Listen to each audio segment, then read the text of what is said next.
అందరికీ నమస్కారం. కార్తీక పురాణంలో 12వ అధ్యాయం 12వ రోజు చదవవలసిన పవిత్రమైన కథ గురించి తెలుసుకుందాం.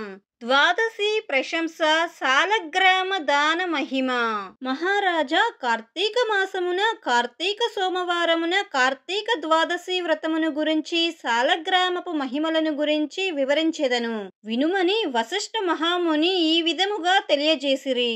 కార్తీక సోమవారం నాడు ఉదయమునే లేచి కాలకృత్యములు తీర్చుకొని నదికి వెళ్లి స్నానము చేసి ఆచమనము చేయవలెను. తరువాత శక్తి కొలది బ్రాహ్మణునకు దానమిచ్చి ఆ రోజంతయు ఉపవాసముండి సాయంకాలము శివాలయమునకు గాని విష్ణువాలయమునకు గాని వెళ్లి దేవుణ్ణి పూజించి నక్షత్ర దర్శనం చేసుకొని పిమ్మట భుజింపవలయును.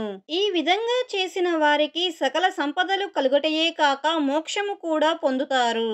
కార్తీక మాసంలో శని త్రయోదశి వచ్చిన ఎడల ఆ వ్రతము ఆచరించినచో 100 రెట్లు ఫలితము కలుగును. కార్తీక శుద్ధ ఏకాదశి రోజున పూర్ణోపవాసముండి ఆ రాత్రి విష్ణువాలయమునకు వెళ్లి శ్రీహరిని మనసారా ధ్యానించి శ్రీహరి సన్నిధిన పురాణ కాలక్షేపం చేసి మరునాడు బ్రాహ్మణ సమారాధన చేసిన 1,000,000 యజ్ఞముల ఫలితము కలుగును.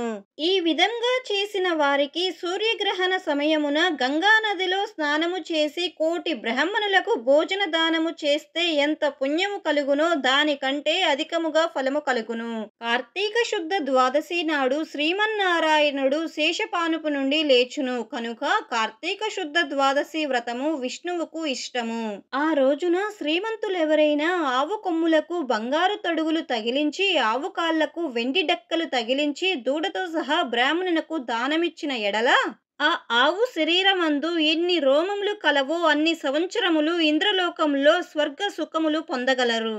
కార్తీక శుద్ధ పాడ్యమి రోజున కార్తీక పౌర్ణమి రోజున కంచు పాత్రలో ఆవు నెయ్యి పోసి దీపముంచిన వారు పూర్వజన్మయందు చేసిన సకల పాపములు హరించును. ద్వాదశి నాడు యజ్ఞోపవీతములు దక్షిణతో బ్రాహ్మణునకు దానమిచ్చిన వారు ఇహపర సుఖమును పొందగలరు. ద్వాదశి రోజున బంగారు తులసి చెట్టును గాని సాలగ్రామమును గాని ఒక బ్రాహ్మణునకు దానమిచ్చిన ఎడల 4 సముద్రాల మధ్యనున్న భూమిని దానము చేసినంత ఫలము కలుగును. దీనికి ఉదాహరణగా ఒక కథ కలదు, శ్రద్ధగా ఆలకింపుము. పూర్వము అఖండ గోదావరి నది తీరమందలి ఒకానొక పల్లయందు ఒక వైశ్యుడు నివసించుచుండెను.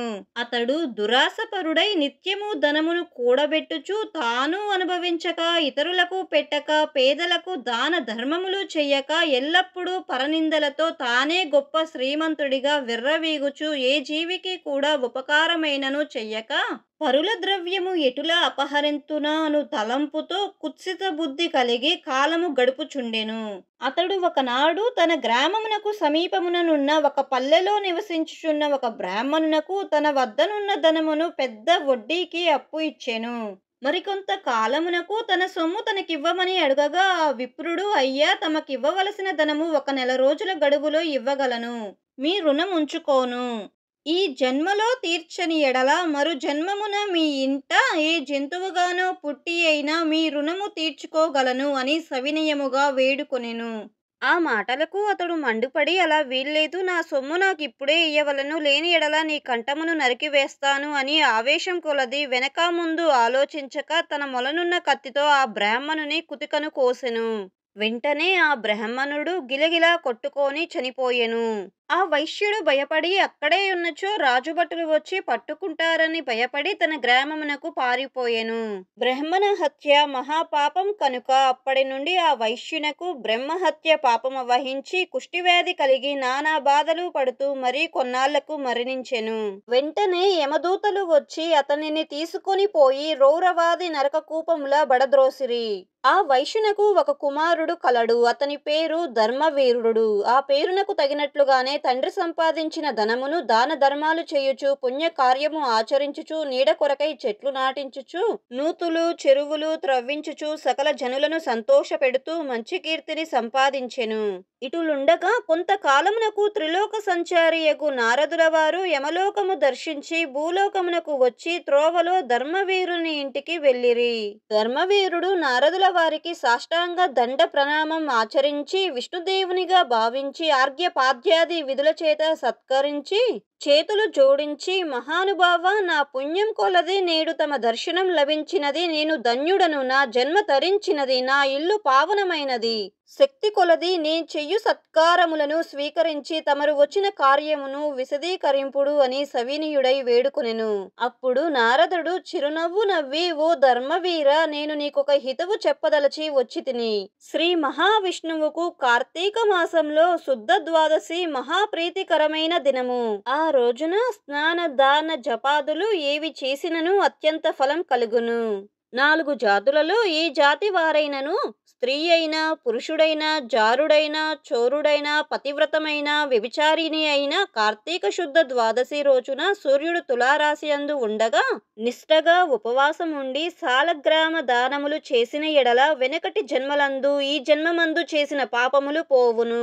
నీ తండ్రి యమలోకంలో మహానరకమును అనుభవించుచున్నాడు. అతనిని ఉద్ధరించుటకై నీవు సాలగ్రామ దానము చెయ్యక తప్పదు. అలా చేసి నీ తండ్రి రుణం తీర్చుకొనుము అని చెప్పెను. అప్పుడు ధర్మవీరుడు, నారద మునివర్య, నేను గోదానము, భూదానము, హిరణ్యదానము మొదలగు మహాదానములు చేసియుంటిని.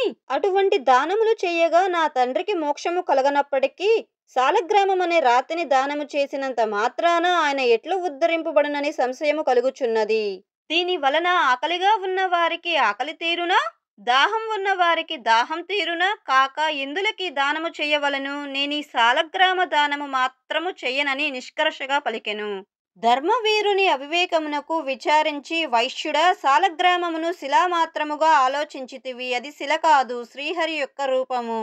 అన్ని దానముల కంటే సాలగ్రామ దానము చేసినచో కలుగు ఫలమే గొప్పది. నీ తండ్రిని నరకబాధ నుండి విముక్తుణ్ణి చెయ్యడానికి ఈ దానము తప్ప మరొక మార్గము లేదు అని చెప్పి నారదుడు వెళ్ళిపోయారు. ధర్మవీరుడు ధనబలము గలవాడై ఉండియు దాన సామర్థ్యము కలిగియుండియు కూడా సాలగ్రామ దానము చెయ్యలేదు. కొంతకాలమునకు అతడు చనిపోయెను. నారదుడు చెప్పిన హితబోధను పెడచెవిన పెట్టుట చేత మరణాంతరం 7 జన్మల యందు పులియై పుట్టి, మరి 3 జన్మల అందు వానరమై పుట్టి, 5 జన్మలుగా ఎద్దుగా పుట్టి, 10 జన్మలు మానవ స్త్రీగా పుట్టి, 10 జన్మలు పందిగా జన్మించి ఉండెను.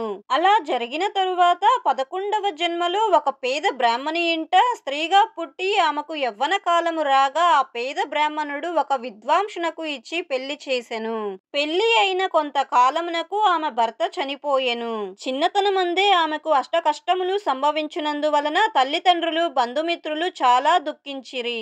తండ్రి ఆమెకు ఈ విపత్తు ఎందువలన కలిగిందోనని దివ్య దృష్టితో గ్రహించి వెంటనే ఆమె చేత సాలగ్రామ దానము చేయించి, నాకు బాల వైధవ్యమునకు కారణమైన పూర్వజన్మ పాపము నశించుగాక అని చొప్పించి సాలగ్రామ దాన ఫలమును దారవోయించెను. ఆ రోజు కార్తీక సోమవారం అవ్వటం వలన ఆ సాలగ్రామ దాన ఫలముతో ఆమె భర్త జీవించెను. పిదప ఆ నూతన దంపతులు చిరకాలము సకల సౌఖ్యములతో జీవించి జన్మాంతరమున స్వర్గమునకు వెళ్ళిరి. మరికొంత కాలమునకు ఆ బ్రాహ్మణ పుత్రిక మరొక బ్రాహ్మణుని ఇంట కుమారుడిగా పుట్టి నిత్యము సాలగ్రామ దానము చేయుచు ముక్తి పొందెను. కావున ఓ జనక మహారాజా, కార్తీక శుద్ధ ద్వాదశి రోజున సాలగ్రామ దానం చేసిన దాన ఫలము ఇంతింత కాదు, ఎంతో ఘనమైనది. కావున నీవును ఆ సాలగ్రామ దానమును చేయుము. ఇట్లు స్కాంద పురాణం తర్గత వశిష్ఠ ప్రోక్త కార్తీక మహత్యమందలి 12వ అధ్యాయము 12వ రోజు పారాయణము సమాప్తము.